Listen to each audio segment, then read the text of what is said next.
Hi friends, నేను మీ వీరు సాగి. ఫ్రెండ్స్, ఈ రోజు అయితే మనం వాడపల్లిలో సంగీత్ ఈవెంట్ అయితే చేయబోతున్నామండి. సో ఈ విలేజ్ వచ్చేసి మా విలేజ్ పక్కనే ఉంటుందండి.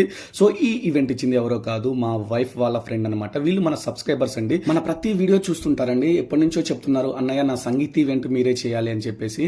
చేసేద్దామా అని చెప్పేసి అయితే మనం అయితే ఈవెంట్ అయితే స్టార్ట్ చేసాము. సో ఫస్ట్ అయితే చాలా భయపడ్డానండి, ఎందుకంటే పల్లెటూరు కాబట్టి కోఆపరేట్ చేస్తారో లేదో అని చెప్పేసి భయపడ్డాను. సో అలా ఏం లేకుండా సో కొన్నిసార్లు కొన్ని ఈవెంట్స్ లో మనం కొంతమంది బతిలాడాల్సి వస్తుంది, పిలుచుకొని రావాల్సి వస్తుంది. అలా ఏం లేకుండా ఒక్కసారి పిలవగానే కంటిన్యూషన్గా వస్తూనే ఉన్నారు. ప్రతి సాంగ్ ఎంజాయ్ చేశారు, ఫుల్ ఎంజాయ్ చేశారు. సో వాళ్ళు మాత్రం హ్యాపీగానే ఉన్నారు. బట్ నాకు మాత్రం సాటిస్ఫై కాలేదండి, ఎందుకంటే వీళ్ళతో నాకు ఒక ఫ్యామిలీ బాండింగ్ ఉంది, ఒక మంచి రిలేషన్ ఉంది. సో వీళ్ళతో నేను డ్యాన్స్ ప్రాక్టీస్ చేయించి పర్ఫార్మెన్స్ ఇచ్చుంటే ఇంకా బాగుండేదని ఫీల్ అయ్యాను. బట్ చేసేది ఏం లేదు, వాళ్ళు మ్యారేజ్ బిజీలో ఉన్నారు, మనం ఈవెంట్స్ బిజీలో ఉన్నాము, టైం సెట్ అవ్వలేదు. సో ఓవరాల్ గా ఈవెంట్ అయితే నెక్స్ట్ లెవెల్ జరిగిందండి. అందరూ ఫుల్ ఎంజాయ్ చేశారు. మన ఛానల్ సబ్స్క్రైబ్